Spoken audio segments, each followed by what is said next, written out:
오늘의 큐티 말씀은 민수기 23장 27절부터 24장 9절까지입니다. 제목 발람의 세 번째 축복 메시지.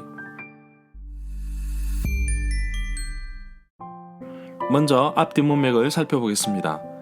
모압 왕 발락은 수많은 이스라엘 백성들을 보고 두려운 나머지 예언자 발람을 불러서 이들을 저주하려고 했습니다.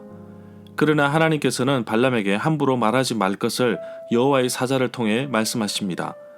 드디어 모압 왕 발락과 예언자 발람이 만나서 바알의 산당으로 올라갑니다. 이스라엘 백성들이 머물고 있는 진의 끝자락을 보이는 곳에서 주술적인 방법으로 저주하면 모압 왕 발락이 이스라엘 백성들을 쫓아낼 수 있을 것으로 보았습니다. 그럼에도 불구하고 발람은 계속해서 저주가 아닌 축복의 메시지를 선포하고 있습니다. 하는 수 없이 모압 왕 발락은 이스라엘 백성들이 일부 보이는 곳 비스가 산으로 데리고 갑니다. 비스가 산에서도 7제단을 만들어 번제물을 드렸는데 하나님께서 발람에게 임하셔서 이스라엘 백성들을 저주하지 말고 축복하라고 명령하십니다. 모압 왕 발락이 두 번째 저주를 요청했지만 또다시 축복의 메시지를 하자 발락은 아예 축복도 저주도 하지 말라고 노발대발합니다. 발람은 이스라엘 백성들에 대한 저주를 포기해버립니다. 그러자 하나님의 영이 발람에게 임하게 되었고 또다시 이스라엘을 축복하게 됩니다. 광야의 생활을 끝내고 이제 약속의 땅을 눈앞에 둔 이스라엘 백성에게 크다란 힘이 되는 구절입니다. 문단을 나눠보겠습니다. 23장 27절부터 30절은 세 번째 저주 요청, 24장 1절부터 9절은 축복하는 발람, 23장 27절에 보면 모압 왕 발락은 또다시 장소를 옮기는데 벌써 세 번째입니다. 13절에서도 동일하게 말하고 있습니다. 25절에서 노발대발하면서 지칠 대로 지쳐 더 이상 이스라엘 백성들에 대한 저주를 요구하지 않을 것으로 보았는데 발락은 또다시 시도하는 모습을 볼 수 있었습니다. 28절에 보면 모압 왕 발락은 발람을 데리고 광야가 내려다 보이는 보을산 꼭대기로 데리고 갔습니다. 보을산의 정확한 위치는 나타나 있지 않습니다. 그러나 문맥상 이스라엘 백성들이 광야에 진을 치고 있는 모습이 보이는 곳으로 28절에서 광야는 여시몬으로 해석하고 있습니다. 29절에 보면 발람은 지금까지 세 번에 걸쳐 동일한 제단을 쌓고 번제물을 드리고 하나님께 묻고 있습니다. 고대 근동에서 숫자 7, 7은 어떤 사물의 완전한 것 또는 완성을 상징하는 거룩한 수로 보았습니다.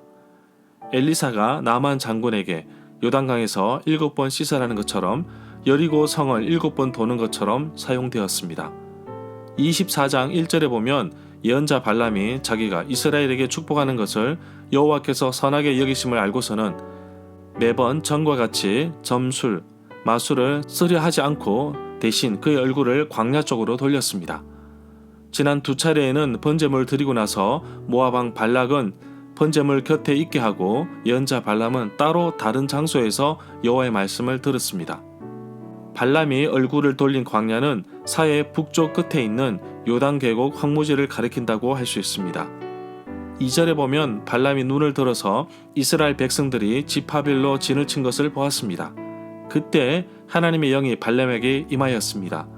이스라엘 백성들은 광야에서 진을 치거나 이동할 때 지파별로 움직입니다. 각자 속한 진영의 군 깃발과 자기 조상의 가문의 표시 곁에 진을 쳤습니다. 지난 두 차례와 다르게 발람은 하나님의 영에 의해 말씀을 듣고 미래를 선포하는 진정한 예언자로 서게 됩니다.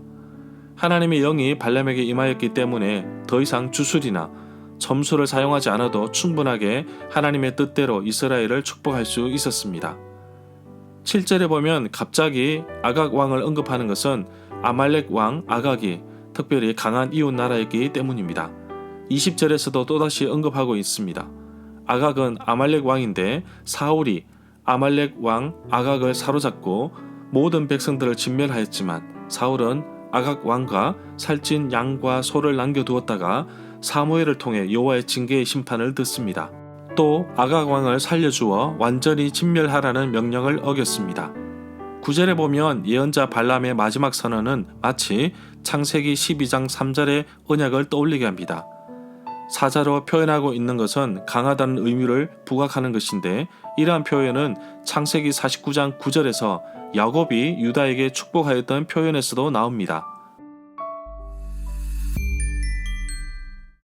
절마다 상세한 설명과 구절 해석, 그리고 핵심 내용과 중심 줄거리는 네이버 블로그에 올려져 있습니다.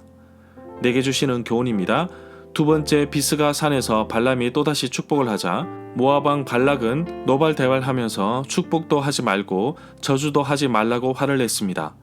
그럼에도 불구하고 또다시 보을산 꼭대기로 데리고 가서 이스라엘 백성을 저주하기를 주문하였습니다. 오늘날에도 이처럼 악한 세력들은 계속해서 우리를 넘어뜨리기 위해 지속적으로 공격해오고 정말 집요하게 달려들기도 합니다. 이단들이 자꾸 찾아와 쫓아냈더니 이제는 사람을 바꿔가며 공격하는 모습도 보게 됩니다. 그러나 원수가 계속 공격한다고 할지라도 더욱더 우리의 삶에서 드러나고 나타나는 것은 나를 향한 하나님의 사랑과 나를 지켜주시고 인도해 주시는 하나님의 손길입니다. 이스라엘을 향한 발람의 축복 메시지는 정말 그 표현이 아름답습니다. 이스라엘 백성들은 하나님께서 선택한 백성이기에 축복을 받은 자들입니다.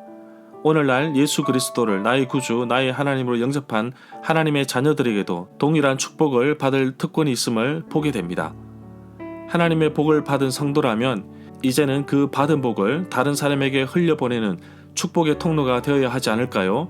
오늘도 하나님께서 나를 통해 펼치실 축복이 무엇인지 기대하며 하루를 도전합니다. 또한 주신 복을 나누어 주며 흘려보내는 아름다운 삶을 살아가는 하루가 되기를 간절히 소망합니다.